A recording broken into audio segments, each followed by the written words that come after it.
Good morning. And in just the last few minutes, we received a statement from the director of the Secret Service, Kimberly Cheadle, who responded to some of the criticism the agency has received. She said that they are working with all federal and state and local agencies, and they understand how it would happen and to prevent it from ever happening in the future. She also says that they're prepared to participate in the independent oversight that President Biden has called for, and also to work with the oversight committees in Congress.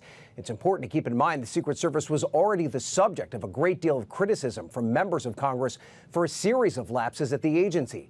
The assassination attempt against former President Trump has now led to a flood of calls for investigations into what went wrong and how the agency should be changed. Take a look at what happened. From the moments after the attempt on former President Trump's life, the reports of security lapses came quickly. We're like, hey, man, there's a guy on the roof with a rifle. And the police are like, huh, what? You know, like they didn't know what was going on. The building where the alleged shooter's body was found was roughly 148 yards from where the president spoke and outside the Secret Service's security perimeter. And two sources familiar with the agency's operations tell NBC News its roof was identified as a potential vulnerability ahead of the event. A spokesperson for the Secret Service says they designated that rooftop under the jurisdiction of local law enforcement and worked with them to maintain event security, but no one was posted on this particular building.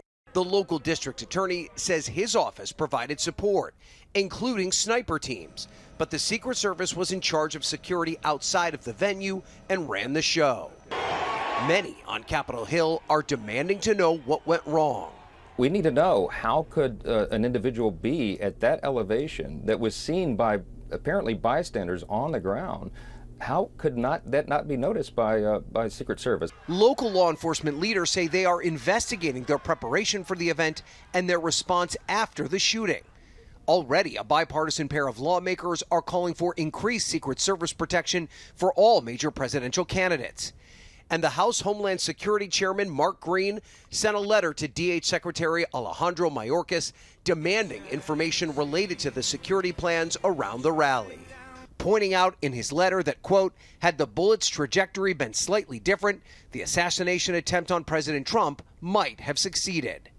The Secret Service also pushed back on reports that they had reduced the security presence around Trump. A spokesman saying, quote, this is absolutely false. In fact, we added protective resources and technology and capabilities as part of the increased campaign travel tempo. But members of Congress want answers. We need to know, is this a protocol failure? Is this a resources issue?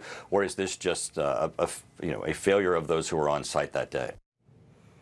And Director Cheadle said in her statement this morning that she's prepared to work with Congress. The Oversight Committee already has plans to invite her to testify at a hearing on July 22nd. Savannah and Hoda. All right, Ryan, thank you. Hey, thanks for watching. Don't miss the Today Show every weekday at 11 a.m. Eastern, 8 Pacific on our streaming channel, Today All Day. To watch, head to today.com/allday or click the link right here.